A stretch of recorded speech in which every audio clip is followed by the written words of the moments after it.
चलिए हेडिंग आ रही है इलेक्ट्रोमैग्नेटिक रेडिएशन। टॉपिक का नाम है इलेक्ट्रोमैग्नेटिक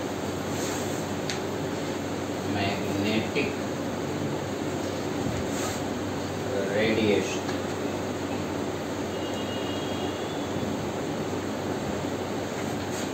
सबसे पहले मैं आपको बता दूं कि आखिर हम इलेक्ट्रोमैग्नेटिक रेडिएशन पढ़ क्यों रहे हैं, इसके पढ़ने का मेन पर्पज क्या है। याद कीजिए, जब रदरफोर्ड ने अपनी थियरी दी थी तो उनकी थियरी में एक मैक्सवेल का एक लॉ था जो आकर के उसको डिस्टर्ब कर दिया था।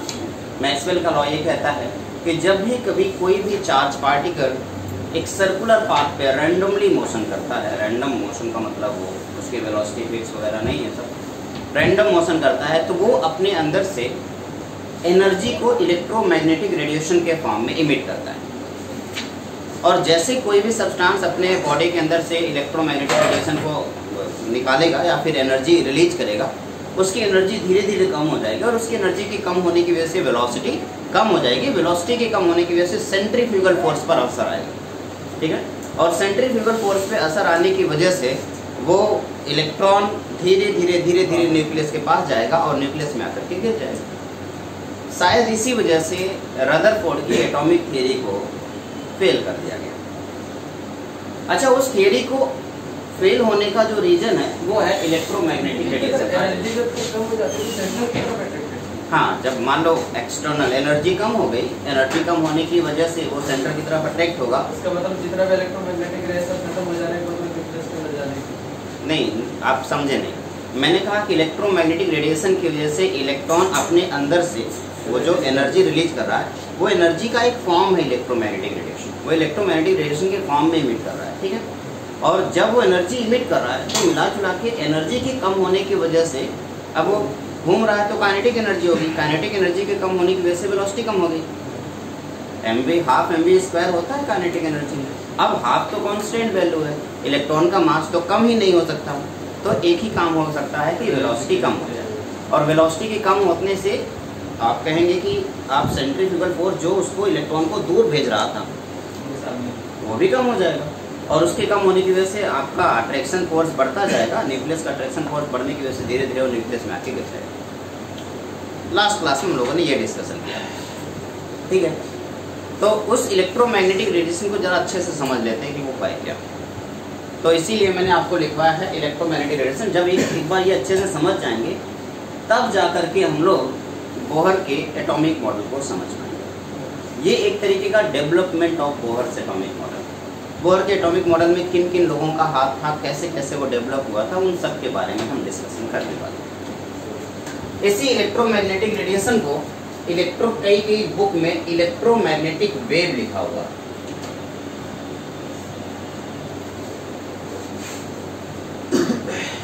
तो आप चाहें तो इसे इलेक्ट्रोमैग्नेटिक रेडिएशन बोलें और चाहें तो आप इसे इलेक्ट्रोमैग्नेटिक वेव बोलें, जो भी आपका मन हो आप इसे बुला सकते हो। EMR या EMW, E for electro, M for magnetic and W for wave. तो आप इसे EMW बोल सकते हैं, यानी इलेक्ट्रोमैग्नेटिक वेव। आओ चेक करते हैं, समझते हैं। इससे पहले कि इलेक्ट्रोमैग्नेटिक रेडिएशन के बारे में कुछ भी जाने, मैं बस छोटा सा सवाल करना चाहूँगा। मैं जो कुछ भी बोल रहा हूँ वो साउंड के फॉर्म में यहाँ से लेकर आपके कान तक पहुँच रहा होगा, यह सुनो। तो कोई तो होगा जो उसको यहाँ से लेके वहाँ तक ले जा रहा होगा, है ना। लाइट वहाँ से चली, वो लाइट सोर्स है, लाइट सोर्स का काम होगा लाइट इमिट करना। लेकिन लाइट का वहाँ से हमारे पास तक आने के लिए कोई ना कोई सोर्स चाहिए होगा कि नहीं। वहाँ से लेके यहाँ तक कैसे आता है, कोई तो लाता होगा उसे। सन का काम होता है एनर्जी रिलीज करना। वो एनर्जी लाइट को रिलीज करता है, और जैसे वो लाइट रिलीज करता है, लाइट सन से लेकर के बाकी पूरे यूनिवर्स में फैल जाती है। उस पूरे यूनिवर्स में उसको फैलाने वाला भी तो कोई होना चाहिए। इन सारे सवालों का जवाब ढूंढने के लिए साइंटिस्ट लोगों ने धीरे धीरे रिसर्च करना शुरू किया, और उसके बाद उन लोगों ने चौंका देने वाली पावर ढूंढी और उसको नाम दिया इलेक्ट्रोमैग्नेटिक रेडिएशन। इलेक्ट्रोमैग्नेटिक रेडिएशन एक तरीके का एनर्जी कैरियर है, या आप कह सकते हैं पोस्टमैन। पोस्टमैन का काम होता है पोस्ट को या फिर लेटर को एक जगह से लेकर दूसरी जगह तक पहुंचाना, और इलेक्ट्रोमैग्नेटिक रेडिएशन का काम होता है एनर्जी को एक जगह से दूसरी जगह तक पहुंचाना। बस उसका इतना सा काम होता है, एनर्जी को एक जगह से उठाएगा वो दूसरी जगह तक पहुंचा देगा। जैसे मैं यहाँ से बोल रहा हूँ तो मेरे मुंह से उसने साउंड लिया और वो आपके कानों तक पहुंचा दिया, ये उसका काम था। वहाँ से आपने जैसे स्विच ऑन किया, बल्ब जला, बल्ब से लाइट वहाँ से निकली और उसको यहाँ तक पहुँचाने का काम इलेक्ट्रोमैग्नेटिक रेडिएशन का। बहुत साल पहले महाकवि कालिदास हुआ करते थे, नाम सुना है किसी ने? अच्छा, महाकवि कालिदास ने एक उस टाइम की एक लव स्टोरी लिखी थी। आज की लव स्टोरी आप लोग जानते हैं, बहुत सारे लोग लिखते हैं, और आज की लव स्टोरी में होता ही क्या है आपको ये भी पता है। उस टाइम पे उन्होंने एक लव स्टोरी लिखी थी। उस लव स्टोरी को उस लव स्टोरी की जो बुक थी वो एक महाकाव्य बनी आगे चल के, उसका नाम था मेघदूत। नाम सुना है मेघदूत? अच्छा, उस लव स्टोरी में उन्होंने लिखा क्या था? मेघदूत, जो हिंदी मीडियम से या यूपी बोर्ड से या गांव से पढ़े होंगे उन लोगों को मेघदूत के बारे में पता होगा, और महाकवि कालिदास के बारे में पता होगा। बाकी शहर के लोगों को बस इंग्लिश में पोएट्री पढ़ाई जाती है, उन्हें क्या पता कि कविता क्या होता है, ठीक है। तो महाकवि कालिदास ने जो अपनी लव स्टोरी लिखी थी, उस लव स्टोरी को उन्होंने, उस बुक को उन्होंने नाम दिया था मेघदूत। मेघदूत नाम देने के पीछे का राज ये था कि वहाँ पे मेघ, मेघ का मतलब होता है बादल, दूत की तरह काम करता है। क्वेश्चन ये है कि दूत जो है, दूत का काम क्या होता है? दूत का काम होता है मैसेज को एक जगह से लेकर के दूसरी जगह तक पहुँचाना, यही तो दूत का काम होता है। और यहाँ पे दूत का काम कौन कर रहा है? मेघ कर रहा है। उन्होंने कहा कि एक प्रेमिका है जो अपने प्रेमी को लेटर लिखती है, और वो लेटर मेघ यानी कि बादल उस प्रेमिका के हाथ से उठा करके प्रेमी के हाथ तक पहुंचाता है। फिर वो प्रेमी वापस से उसको रिप्लाई में लेटर लिखता है, और वो मेघ वापस से उस प्रेमी के हाथ से लेटर ला करके प्रेमिका के हाथ में पहुंचाता है। ये मेघदूत का मेन काम था। मेघदूत के बुक में मेन ये एक पूरा छोटा सा पार्ट था उसका। उस टाइम में लोगों ने उनकी बड़ी बेइज्जती की, बहुत हंसे सब लोग। अरे यार, मेघ कोई दूत का काम कर सकता है? पागल हो क्या? मतलब बादल तुम्हारी चिट्ठी एक जगह से दूसरी जगह तक पहुंचा देगा, ये कैसे हो सकता है? ये तो इम्पॉसिबल। क्या सच में वो इम्पॉसिबल?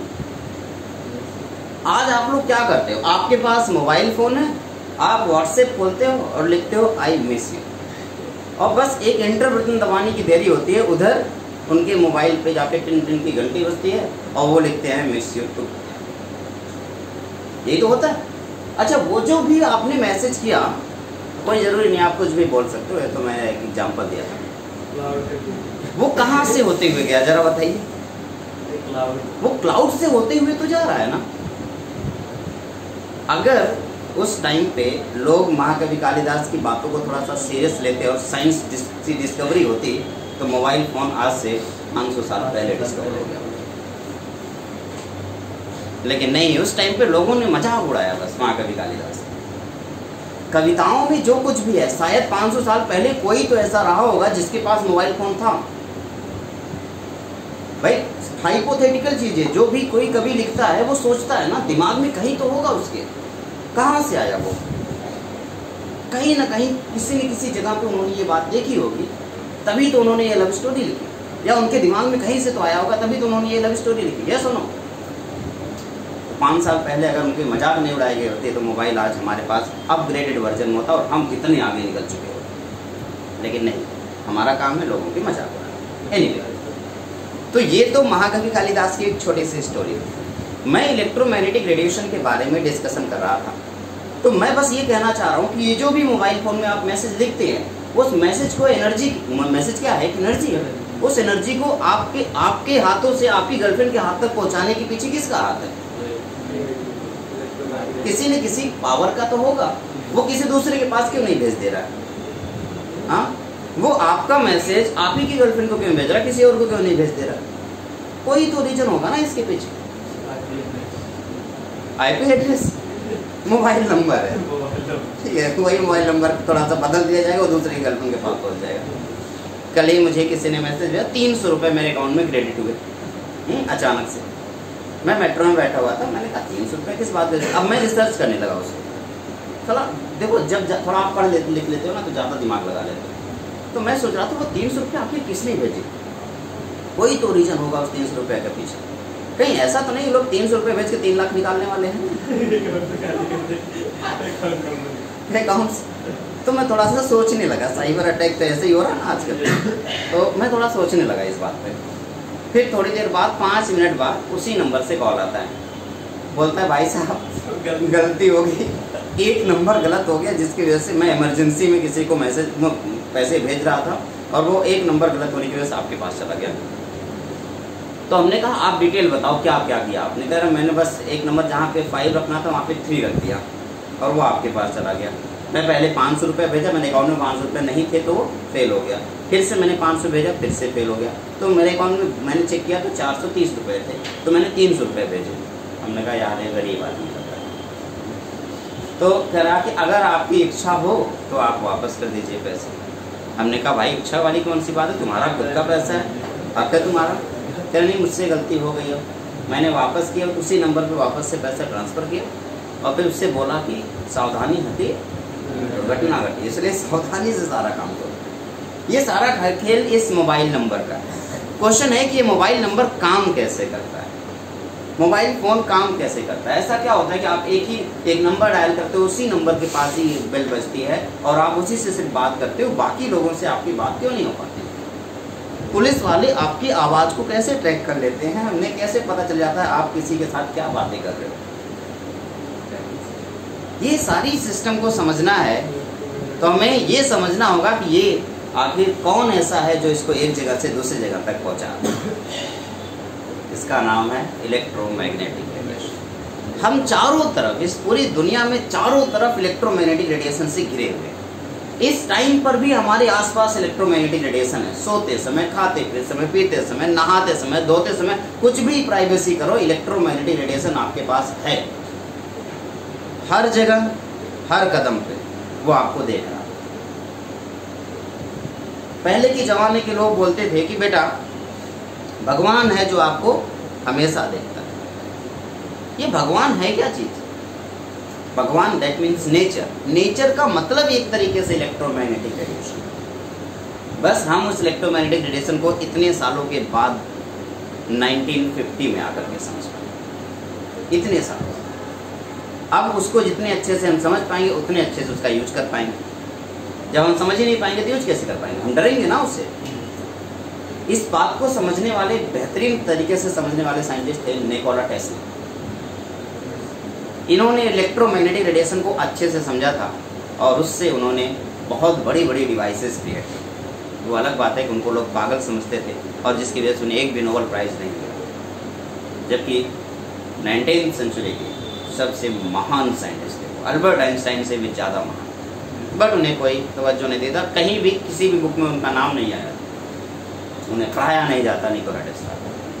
सिर्फ रिसर्च करते समय उनकी रिसर्च को यूज किया जाता, नहीं तो वो एक महान साइंटिस्ट। आइए इनको इस पूरे टॉपिक को, पूरे इलेक्ट्रोमैग्नेटिक रेडिएशन, मैंने क्या बोला कि इलेक्ट्रोमैग्नेटिक रेडिएशन एक समुद्र है और हमें उस समुद्र का थोड़ा सा इंट्रोडक्शन अपने इस चैप्टर में देखना है। ठीक है, मैं पूरा समुद्र नहीं पढ़ाने वाला हूँ, पता नहीं कितने साल बीत जाएंगे, इलेक्ट्रोमैग्नेटिक रेडिएशन का कॉन्सेप्ट खत्म नहीं होगा, वो चलता है। पहला जो टॉपिक है इलेक्ट्रोमैग्नेटिक रेडिएशन, फर्स्ट पॉइंट जो इसमें आप लिखेंगे, मैंने अभी अभी बताया कि इलेक्ट्रोमैग्नेटिक रेडिएशन एक तरीके का एनर्जी कैरियर है ना। इसका काम क्या है? एनर्जी को एक जगह से लेकर के दूसरी जगह तक पहुंचाना। ये आपसे एनर्जी ले लेगा, अपने पास रख लेगा, फिर वो दूसरी जगह पहुंचा देगा। जहां आप उसे भेजना चाहते हो आप एड्रेस लिख के दे दो उसको, वो आपको पहुंचा। ये आपका energy carrier. First point, electromagnetic radiation या it is an energy career.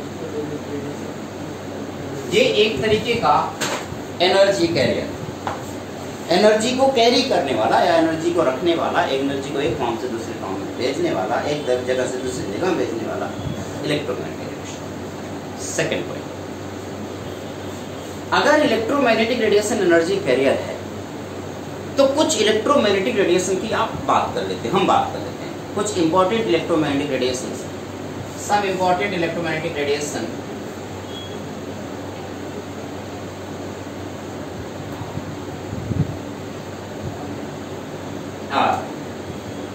Cosmic wave, gamma raise,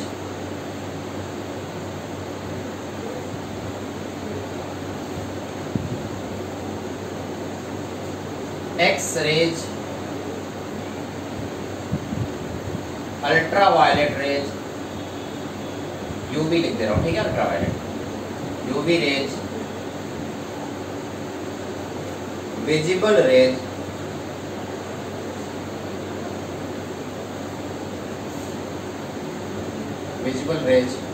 infrared rays, microwave,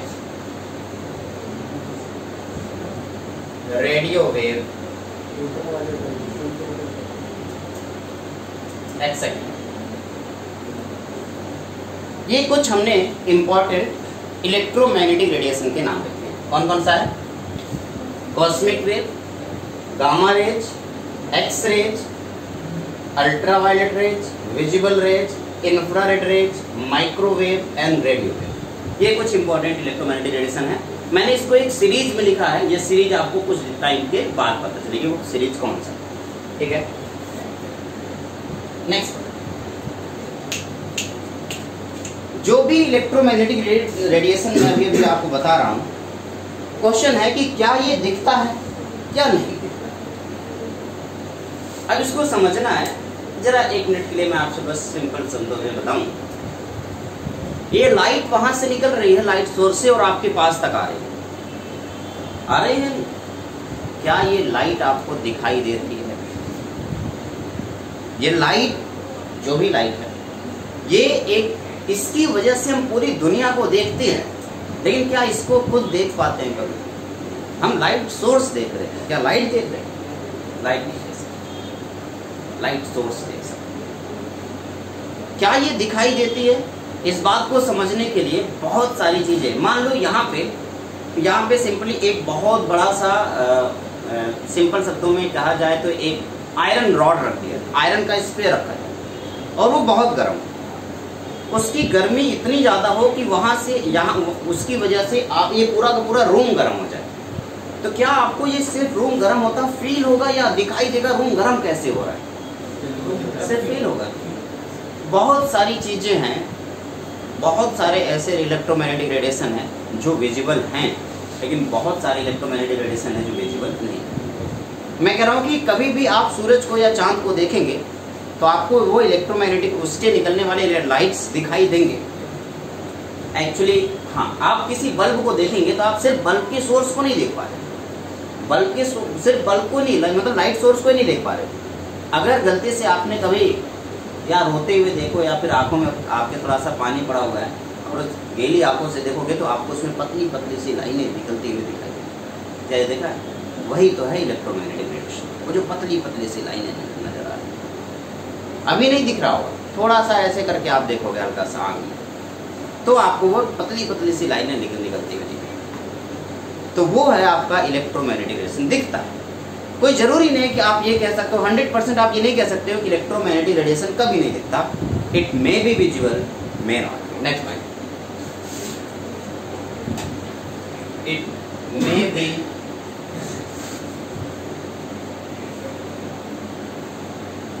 visible, may not. ये विजिबल हो भी सकता है और नहीं भी हो सकता है, ये आप समझ सकते हैं एक दो एग्जाम्पल से। अब क्वेश्चन ये है कि ये इलेक्ट्रोमैग्नेटिक रेडिएशन को अगर कभी भी हम इलेक्ट्रिक या मैग्नेटिक फील्ड से पास कराएं तो क्या ये डेविएट होती है? इसको समझने के लिए मैं एक बैटरी रख देता हूँ, एक बैटरी का पॉजिटिव टर्मिनल, एक पॉजिटिव प्लेट, एक नेगेटिव प्लेट, बीच से टॉर्च जलाओ। क्या वो टॉर्च किसी तरफ बेंट होगा या सीधे निकल जाएगी लाइट? लाइट सीधे निकल जाएगी, है ना? तो इसका यही मतलब हुआ ना कि वो कभी इधर उधर नहीं डेविएट हो रहा है। तो कभी भी इलेक्ट्रोमैग्नेटिक रेडिएशन किसी भी इलेक्ट्रिक फील्ड या मैग्नेटिक फील्ड में डेविएट नहीं होती। अगर ऐसा होता तो मैं एक मस्त मैग्नेट लेके आता और फिर वो जो लाइट है जो आपके पास जा रही है वो सीधे सिर्फ किसके पास आ जाती है? मेरे पास, आप सब अंधेरे में बैठे हो। लेकिन ऐसा नहीं हो रहा है।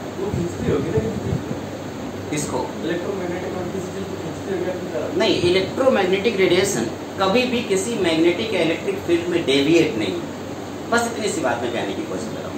यानी कि अगर आप इलेक्ट्रिक या मैग्नेटिक फील्ड ले आएंगे और आप सोचिए कि उसको डेविएट करा दे, तो आप डेविएट नहीं, किसी भी फील्ड में वो डेविएट नहीं करते। ठीक है, तो आप लिखेंगे इट डज नॉट डेविएट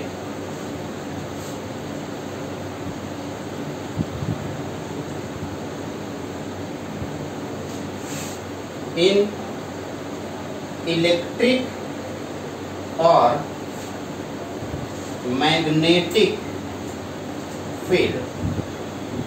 अब क्वेश्चन ये है कि ये इलेक्ट्रिक और मैग्नेटिक फील्ड में डेविएट नहीं कर रहा है, तो इसका यही मतलब हो सकता है कि इसके ऊपर कोई भी चार्ज नहीं है, क्योंकि अगर चार्ज है तो इलेक्ट्रिक और मैग्नेटिक फील्ड में 110% वो डेविएट होगा। ये बात तो पता है, हमने देखा था कैथोड रेज की डिस्कवरी में, कैथोड रेज किस तरफ मूव कर रहा था, पॉजिटिव प्लेट की तरफ। इसका मतलब कैथोड रेज के पास नेगेटिव चार्ज था, तभी तो पॉजिटिव प्लेट की तरफ मूव कर रहा था। हमने देखा था एनोड रेज भी मूव कर रहा था, लेकिन हमने देखा न्यूट्रॉन मूव भी नहीं कर रहे थे, न्यूट्रॉन न्यूट्रल थे। तो अगर ये मूव नहीं कर रहे थे, इसका मतलब इसके ऊपर कोई भी चार्ज नहीं है। दे does not contain any type of charge.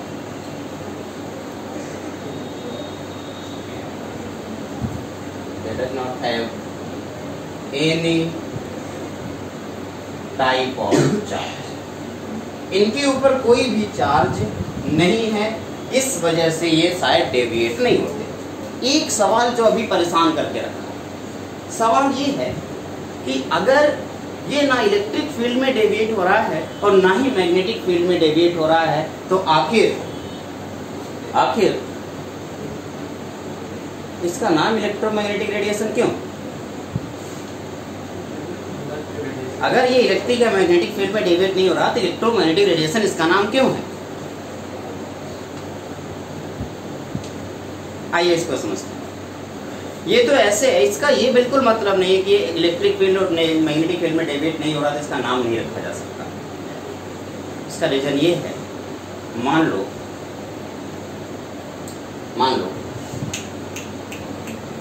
मेरी खुद की कंपनी है, तो क्या मैं किसी दूसरे की कंपनी में काम करना चाहूंगा? करूंगा क्या? नहीं करूंगा ना। क्यों नहीं कर रहा हूं? क्योंकि मेरे पास तो खुद की कंपनी है। सेम इसी तरीके से ये किसी दूसरे की इलेक्ट्रिक और मैग्नेटिक फील्ड में इसलिए डेविएट नहीं हो रहा है क्योंकि इसके पास खुद की इलेक्ट्रिक फील्ड है और खुद की मैग्नेटिक फील्ड, लेकिन वो हमेशा नहीं रहती। वो तभी जनरेट होती है जब वो चलना शुरू करता है। इलेक्ट्रोमैग्नेटिक रेडिएशन जब चलना शुरू होगा तो उसके पास खुद की इलेक्ट्रिक फील्ड आएगी और खुद की मैग्नेटिक फील्ड आएगी। जब तक वो चलना शुरू नहीं करता तब तक उसके पास कोई भी फील्ड नहीं। ठीक है, देखें। तो सर जब चलेगा तब चार्ज उसके पास रहेगा? नहीं, चार्ज तो कभी नहीं है, क्योंकि अगर चल रहा है और चार्ज आ गया तो कहीं कहीं डेविएट हो जाता है। चलने के बावजूद भी उसके पास कोई चार्ज नहीं। ठीक है, देखें। इट जनरेट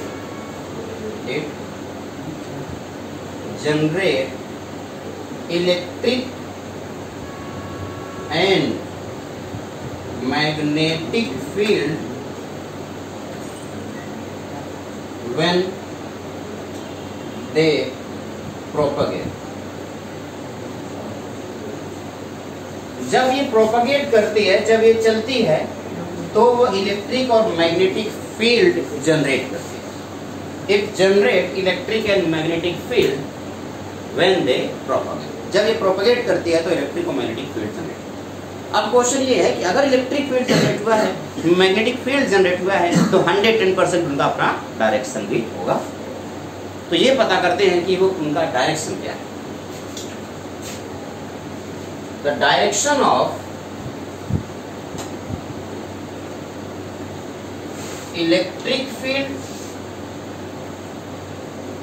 मैग्नेटिक फील्ड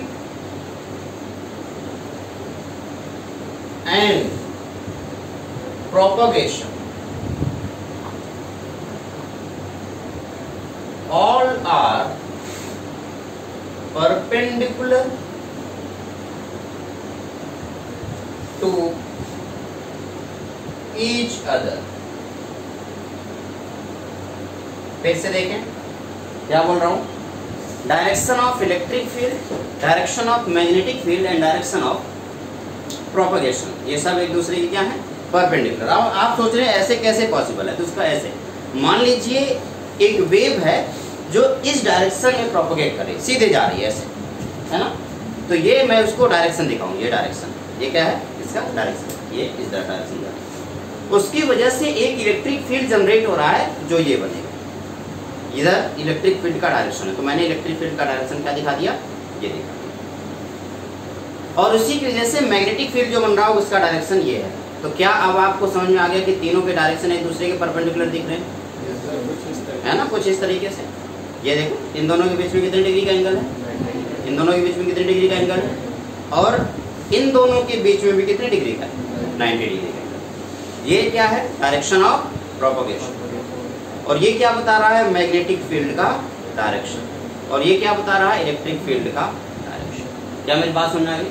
तो जब ये चलता है तो इलेक्ट्रिक और मैग्नेटिक फील्ड दोनों जनरेट करता है, और इलेक्ट्रिक फील्ड, मैग्नेटिक फील्ड और डायरेक्शन ऑफ प्रोपगेशन सब एक दूसरे के परपेंडिकुलर आते हैं, और इस तरीके से मैं इसे बनाने की कोशिश कर रहा हूं। मान लो इलेक्ट्रोमैग्नेटिक रेडिएशन कुछ इस तरीके से प्रोपगेट कर रहा है, उसका डायरेक्शन क्या है, ये इधर जा रहा है। उधर जाने की वजह से यहाँ पे जो फील्ड क्रिएट हुई है, ये जो फील्ड है, इस फील्ड को मैं कह रहा हूँ कि ये इलेक्ट्रिक फील्ड है। ये क्या है, डायरेक्शन ऑफ प्रोपगेशन, ये वेलोसिटी से आगे बढ़ रहा है, ठीक है। तो हमने इलेक्ट्रिक फील्ड जनरेट कर दिया, इलेक्ट्रिक फील्ड ऊपर की तरफ ऐसे जा रहा है, ये ऐसे, ये ऊपर की तरफ ऐसे ऐसे इलेक्ट्रिक फील्ड ऐसे चल रहा है। मैंने कहा मैग्नेटिक फील्ड क्या होगा, इस डायरेक्शन में, तो मैग्नेटिक फील्ड का ये देखो डायरेक्शन मैंने बना दिया,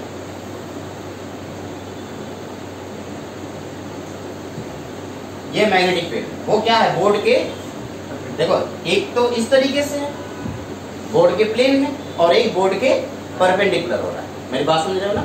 तो प्रोपगेशन का डायरेक्शन ये है, और ये है आपका इलेक्ट्रिक फील्ड का डायरेक्शन, ये आपका इलेक्ट्रिक फील्ड चल रहा है, और मैग्नेटिक फील्ड क्या चल रहा है, जस्ट परपेंडिकुलर। बात समझ रहे हो ना। तो electric field, magnetic field and direction of propagation सब एक दूसरे के परपेंडिकुलर दिख रहे हैं। मैंने कहा कि ये मैग्नेटिक फील्ड को मैं बी से दिखा रहा हूँ, इस बी को थोड़ा सा आगे बढ़ा दो और इसको थोड़ा सा आगे बढ़ाऊंगा, तो यहाँ पे कहीं पे अगर देखेंगे तो ये डायरेक्शन कुछ आपको इस तरीके से दिखेगी। ये कौन सा डायरेक्शन है, V।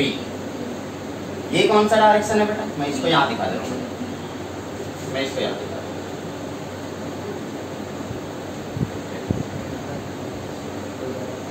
ये आपका V क्या है, प्रोपगेशन का डायरेक्शन, ये E क्या है आपका इलेक्ट्रिक फील्ड का डायरेक्शन, और ये B क्या है आपका मैग्नेटिक फील्ड का डायरेक्शन।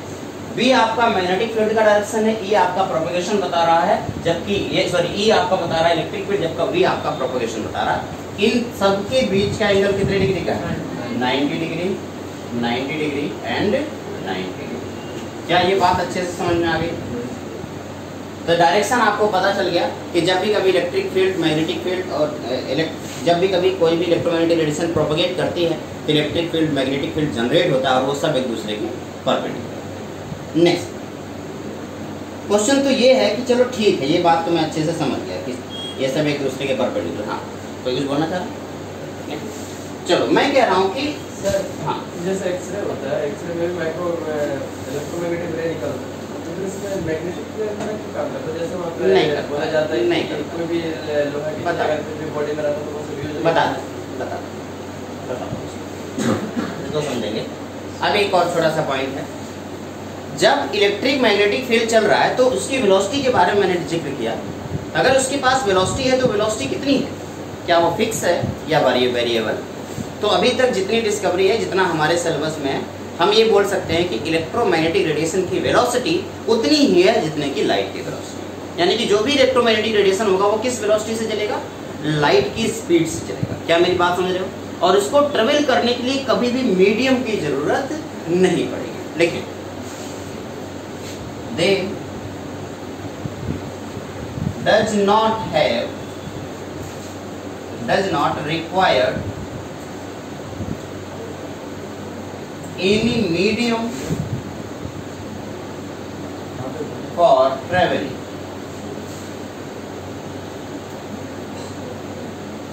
इसके ट्रेवल करने के लिए कभी भी किसी भी मीडियम की जरूरत नहीं पड़ेगी। एक और बात, मीडियम की जरूरत नहीं पड़ेगी तो फिर इसमें 90 डिग्री के में कैसे तीनों काम करेगा? तीनों जैसे कि इलेक्ट्रोमैग्नेटिक रेजर भाग रहा है, इलेक्ट्रिक फील्ड, तो फिर इसका तो कुछ फील्ड नहीं, किधर भी जा सकता है। मीडियम नहीं है, फील्ड तो है, मीडियम नहीं है।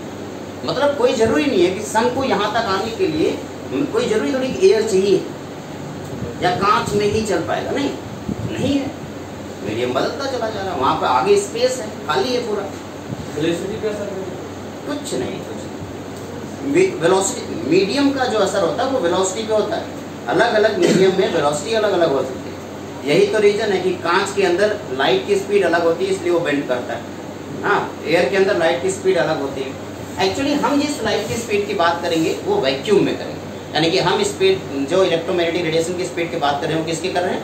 वैक्यूम के अंदर कर रहे हैं। तो अगला होगा हमारा स्पीड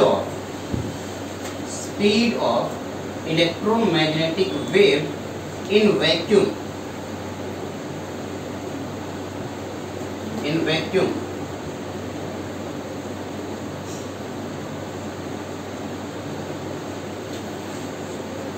is 3 × 10⁸ मीटर पर सेकंड। क्या ये लाइट की स्पीड है? हाँ, तो हम इसको इलेक्ट्रोमैग्नेटिक वेव में मान सकते हैं, इलेक्ट्रोमैग्नेटिक वेव का भी रेडिएशन। अच्छा, एक मिनट के लिए सोचूंगा। मैं एक चाइना से एक टॉर्च खरीद के लेके आता हूँ और एक टॉर्च मैंने इंडिया का खरीदा और दोनों टॉर्च को एक साथ जलाया, कौन सी लाइट ज्यादा तेजी से भागेगी? दोनों सेम से भागेगी। क्या वो सोर्स के ऊपर डिपेंड करता है? सोर्स किस कंपनी का? लाइट कभी भी सोर्स पे डिपेंड। दूसरी बात, मैं कह रहा हूं कि मैं एक बाइक चला रहा हूं और बाइक की स्पीड 100 km/h है, 100 किलोमीटर की स्पीड में बाइक चला रहा हूं। चलो मेरे पास बुलेट ट्रेन है, बुलेट ट्रेन मान लो 1000 km/h की स्पीड से चल रही है और अचानक से मैंने चलती हुई ट्रेन में लाइट जला दी, बल्ब जला दिया। अभी बल्ब की स्पीड कितनी हो? क्या उसके या मैं लाइट की स्पीड +1000 कर दूं? नहीं, लाइट की स्पीड पर कभी भी इस बात से पर कोई फर्क नहीं पड़ता कि जो सोर्स है वो सोर्स किस स्पीड से चल रहा है या सोर्स किस कंपनी का है। ठीक है, देखिए, the speed of electromagnetic radiation, speed of electromagnetic radiation does not depend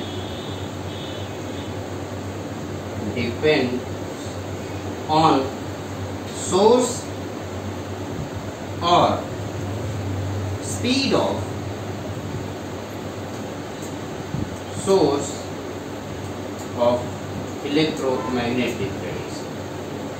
जो भी इलेक्ट्रोमैग्नेटिक रेडिएशन है वो कभी इस बात पे डिपेंड नहीं करता कि आखिर सोर्स क्या है इलेक्ट्रोमैग्नेटिक रेडिएशन का, या आप ये कह सकते हैं कि ये जो भी सोर्स है वो सोर्स किस स्पीड से ट्रैवल कर रहा है। क्या कोई दिक्कत है? हाँ, ये वैक्यूम है 3 × 10⁸। एयर में नहीं, एयर में उसकी स्पीड बदल जाती है। वो हम लोग कैलकुलेशन में भले 3 × 10⁸ मीटर पर सेकंड लेते हैं, लेकिन एयर में इसकी थोड़ी सी कम हो जाती है। इसके बारे में हम डिस्कशन करेंगे आगे चल के। अब क्वेश्चन ये है कि जो भी आप बार बार इस इलेक्ट्रोमैग्नेटिक रेडिएशन की बात कर रहे हैं, इस इलेक्ट्रोमैग्नेटिक रेडिएशन में हर बार आप वेव वर्ड यूज कर रहे हैं, तो आप मुझे जरा वेव की कुछ कैरेक्टरिस्टिक्स बता दो। इससे पहले कि मैं वेव का कैरेक्टरिस्टिक्स बताऊं, जरा इसमें आप देख लीजिए, क्या कभी कोई भी प्रॉब्लम आपको दिखाई दे रही है? क्या कोई भी ऐसी चीज है जो समझ में ना आई? सब समझ आ गया? पक्का? तो हमारा अगला हेडिंग होगा, अगला पॉइंट होगा characteristics of electromagnetic radiation.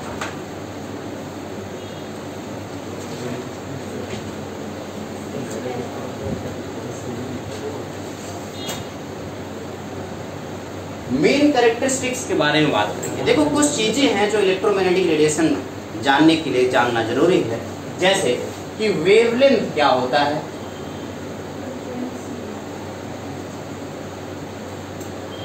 Frequency क्या होती है,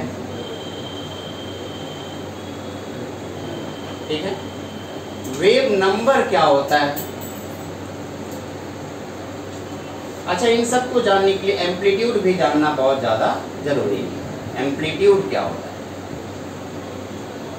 वेव लेंथ को हम लैम्डा से रिप्रेजेंट करेंगे, फ्रीक्वेंसी को न्यू से रिप्रेजेंट करेंगे, वेव नंबर को न्यू बार से रिप्रेजेंट करेंगे और एम्पलीट्यूड को एस से रिप्रेजेंट करेंगे। हमें एक एक करके इनके बारे में जानना। तो इसके लिए मैं क्या करता हूँ, पहले एक वेव बना लेता हूँ बेटा। ये मैंने एक वेव बनाने की कोशिश की है। देखो वेव कैसा होगा। अब आप सोच रहे होंगे, अगर आप सोच रहे हैं कि वेव कैसे बनाया जाता है, तो इसके लिए मैं क्या करता हूँ, मैं यहाँ पे दीवार पे एक कील ठोक देता हूँ और उस कील से एक रस्सी बांध देता हूँ। उस रस्सी को पकड़ कर सीधे लेके आता हूँ और एंड वाले पोर्शन को, आखिरी वाले पोर्शन को मैं थोड़ा सा ऊपर करके इसे नीचे कर देता हूँ, फिर ऊपर बीच में लेता हूँ। अब मैंने इसको ऊपर किया, नीचे किया, बीच में ले लिया, बस इतना किया। ये देखो क्या होगा, वो रस्सी ऐसे से मूव करते हुए आगे बढ़ेगी। ये जो पाथ है ना उस रस्सी का, इसी पाथ को हम वेव बोलते हैं, सिंपल। अब उस वेव देखो ये ऐसे ही चल रही होगी।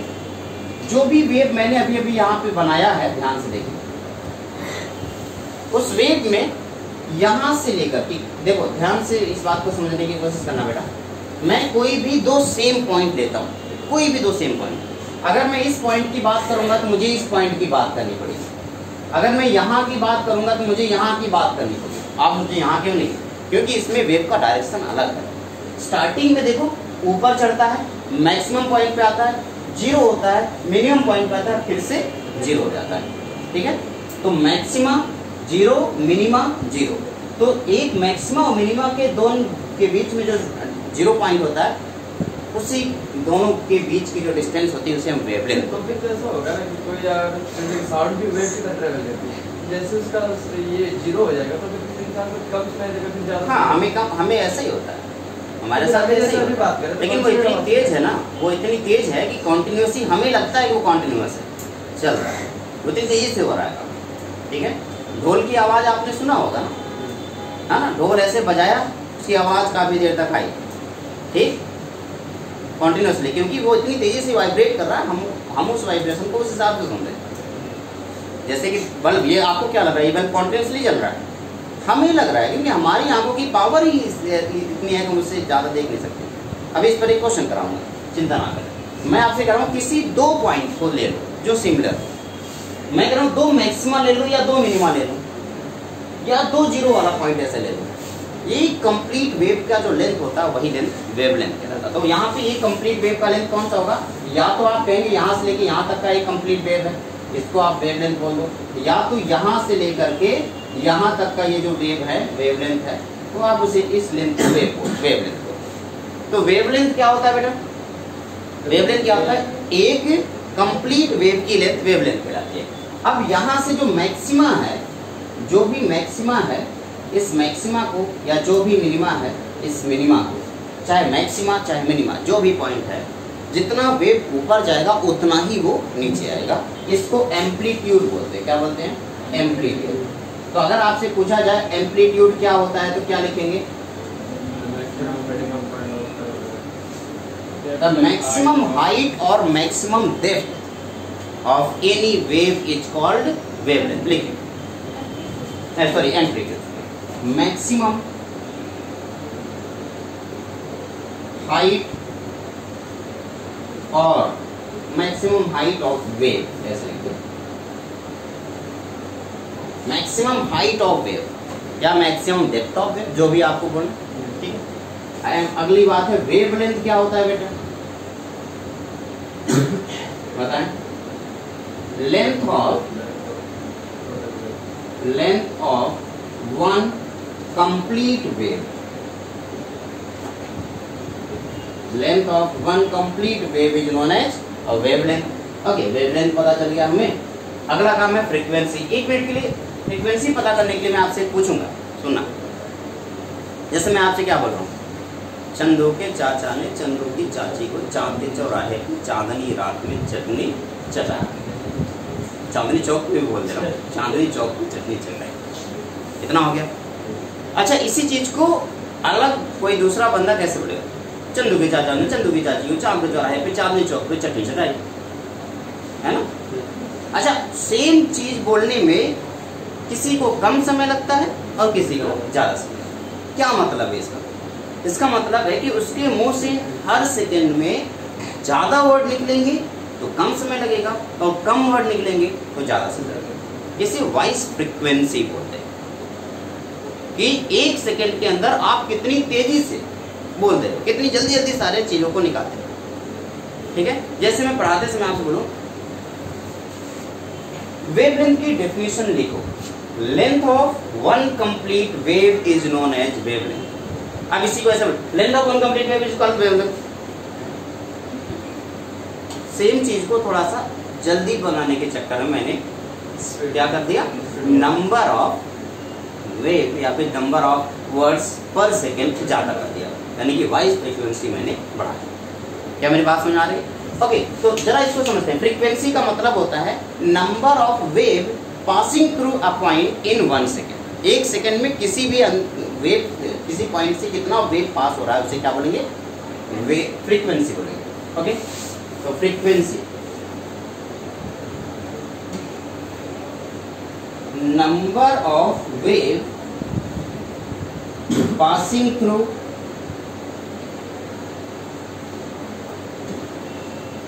in 1 second, passing through at a point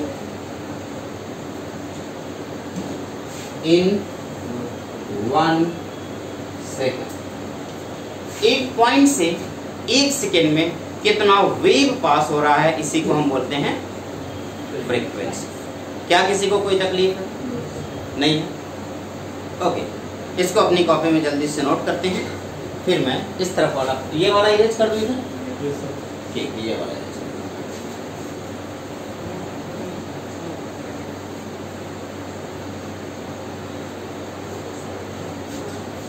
तो हमें फ्रीक्वेंसी पता चल गया, ठीक है, हमें वेवलेंथ पता चल गया, हमें एम्पलीट्यूड पता चल गया।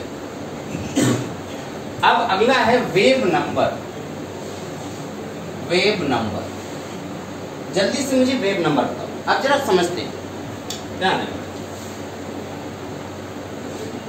मैं कह रहा हूं इस बार मैंने लेंथ यूनिट ले ली, यूनिट लेंथ ले ली, चाहे मैंने 1 मीटर ले लिया, चाहे मैंने 1 सेंटीमीटर ले लिया, चाहे एक यूनिट लेंथ ले ली, और उस यूनिट लेंथ में मैंने चेक किया कि कितने वेव हैं।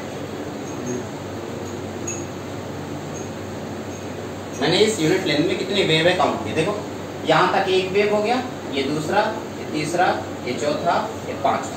तो इस एक यूनिट लेंथ में, इस यूनिट लेंथ में टोटल नंबर ऑफ वेव कितने हैं? 5। तो ये इसका वेव नंबर होता है।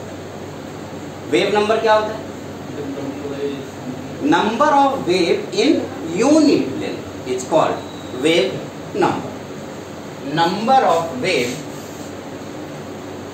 Number of wave in unit length, number of wave in unit length. Unit length में नंबर ऑफ वेव वेवलेंथ कहलाता है। चलो मैं अगर आपसे कहूं कि चलो यहां से लेकर के यहां तक, ध्यान देना बेटा, यहां से लेकर के यहां तक का जो डिस्टेंस है वो 1, और अगर मैं वेव नंबर की बात करूं, न्यू बार की बात करूंगा, और एक वेव की लेंथ लैम्डा है, बताओ यहां से लेके यहां तक की जो लेंथ है वो कितनी है? लैम्डा। और मैं पूछूं टोटल कितने वेव यहां से यहां तक होंगे, कैसे निकलेगा? सुनो फिर से, देखो फिर से मैं क्या कह रहा हूं। मैं कह रहा हूं यहां से मैं चलूंगा, ठीक है, यहां से लेकर के एक पर्टिकुलर डिस्टेंस, इसकी लेंथ 1 मीटर, और मैं एक कदम चल रहा हूं और एक कदम की मेरी जो लेंथ है वो लैम्डा है। तो n का टोटल नंबर ऑफ, मान लो वेव कितने हैं? n। Total number of wave कितने हैं? n। यहाँ पे n की बजाय हम क्या लिख रहे हैं? New bar. New bar total number of wave, यही तो हुआ, कोई दिक्कत नहीं है। अच्छा, इस न्यू बार को, एक वेव की लेंथ कितनी है? लैम्डा। तो न्यू वेव की लेंथ कितनी हो जाएगी? न्यू इंटू लैम्डा, ये तो होगा। एक वेव की लेंथ कितनी है? लैम्डा। न्यू वेव की लेंथ कितनी हो जाएगी? New into lambda. तो न्यू इंटू लैम्डा तब कितने इक्वल होगा? टोटल लेंथ कितनी है? 1 हो जाएगा। तो आप यहाँ से जरा मुझे बताइए न्यू बार की वैल्यू कितनी आएगी? 1/λ। न्यू बार की वैल्यू आपकी 1/λ आ गई। अब यहाँ पे एक और बात, वेवलेंथ ऑफ फ्रीक्वेंसी है हमारे पास। अगर मैं वेवलेंथ ऑफ फ्रीक्वेंसी के बारे में रिलेशन बनाना चाहूं तो क्या होगा? Relation between